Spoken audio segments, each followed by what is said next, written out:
Eu me chamo Emerson Oliveira, sou formado em Teologia e pós-graduado em Sagradas Escrituras.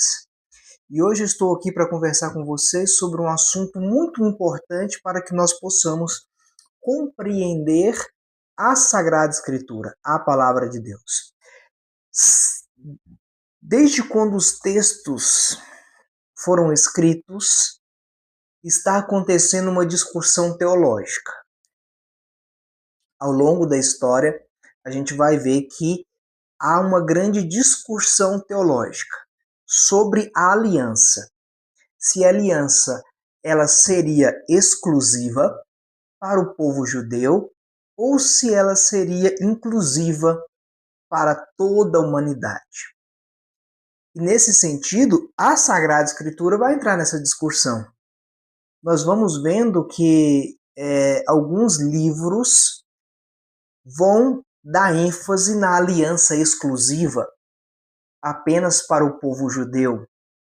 Outros livros já vão dar um ênfase maior na aliança inclusiva para toda a humanidade. E aí, se a gente pegar, por exemplo, alguns livros que vão dar ênfase nessa aliança exclusiva, como, por exemplo, o livro de Esdras, o livro de Neemias, ele é um livro completamente nacionalista. Esses dois livros, principalmente, talvez aqueles que têm os aspectos mais fortes sobre a aliança exclusiva, eles vão ter alguns temas principais dentro dele, como, por exemplo, a separação do povo estrangeiro, a expulsão das mulheres estrangeiras, a preservação da pureza de Israel e a reconstrução da identidade judaica após o exílio. Se a gente olhar para estes livros, eles vão conter esses temas.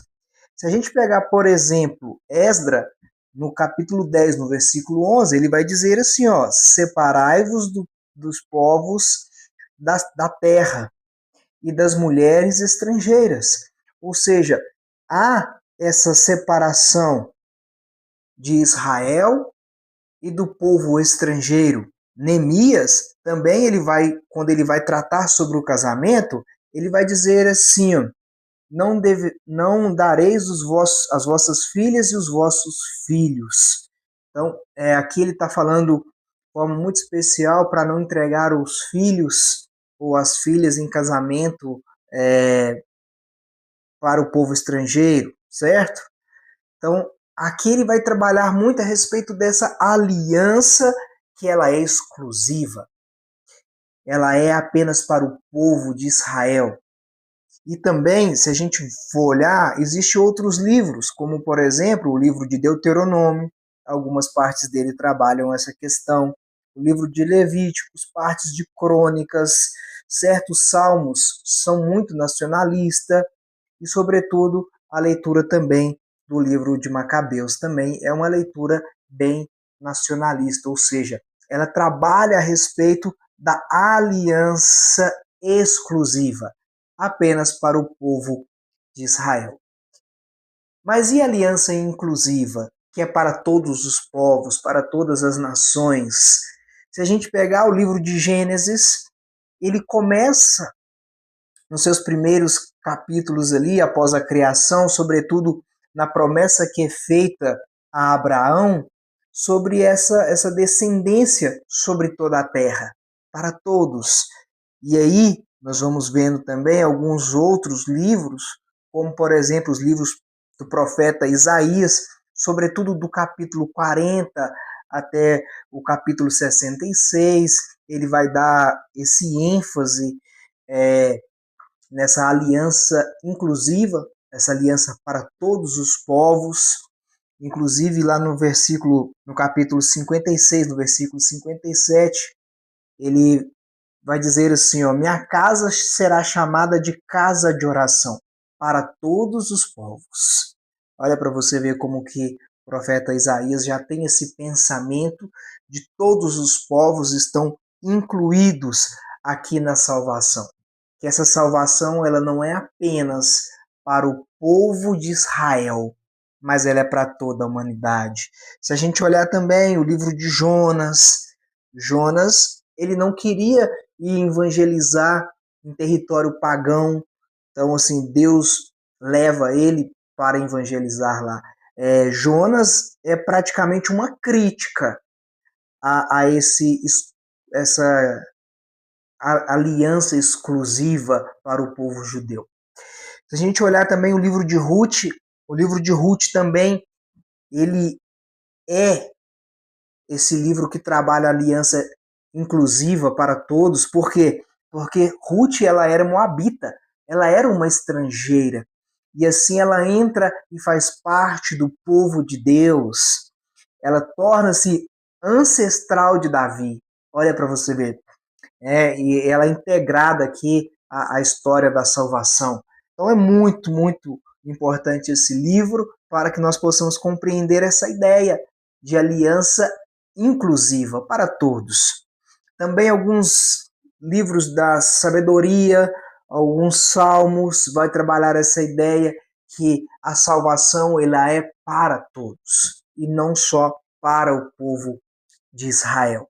O Novo Testamento, de forma muito especial, ele vai levar a plenitude essa ideia de aliança inclusiva, essa aliança para todos os povos.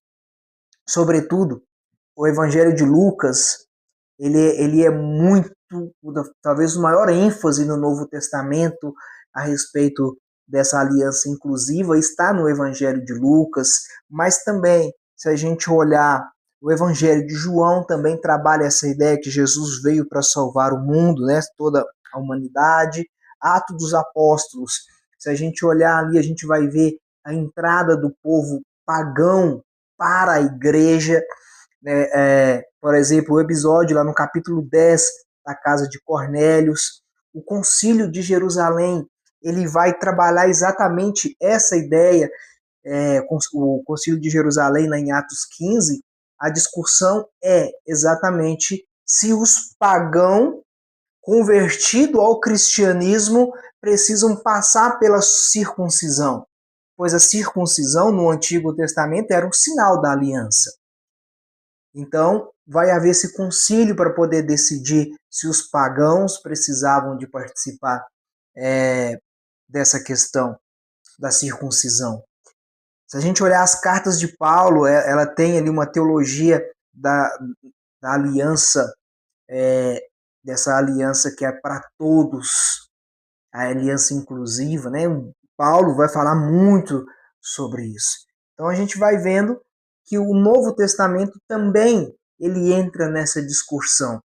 E se a gente não compreender isso, a gente não consegue compreender a Sagrada Escritura.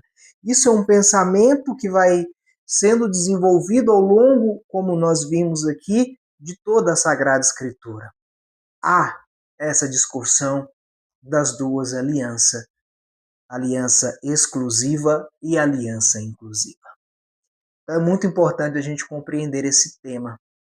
E a gente fica por aqui, a gente encerra aqui, e que nós possamos viver essa aliança com o Pai, feita em Jesus Cristo para toda a humanidade. A igreja não pode fazer separação de pessoas.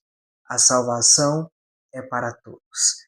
Que Deus te abençoe, te ilumine na sua caminhada. Não deixe de deixar a sua curtida, o seu comentário e compartilhar